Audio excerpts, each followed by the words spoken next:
এটাই বাস্তব। I love you. Television সাংবাদিক পরিচয় পরিবারকে হেনস্থার অভিযোগ এনেছেন কন্টেন্ট ক্রিয়েটর রিপন মিয়া।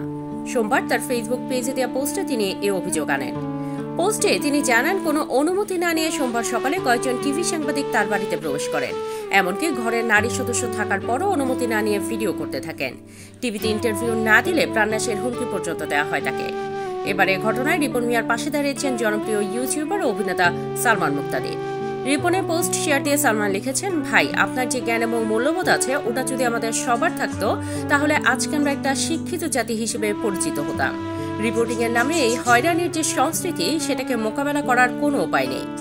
সংস্কৃতি বিষয়ক উপদেষ্টা মোস্তফা সরোয়ার ফারুকের বিষয়টি দেখা উচিত উল্লেখ করে বলেন, তবে আমি বিশ্বাস করি মোস্তফা সরোয়ার ফারুকের অবশ্যই এই বিষয়টি দেখা উচিত।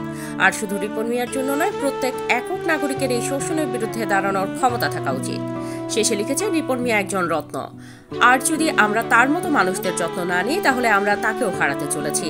আমাদের আরো দয়া, আরো আন্তরিকতা, আরো যত্ন এবং আরো ভালোবাসা দরকার। দেশ এসবের সবটুকু হারিয়েছে। Desk report, hard news.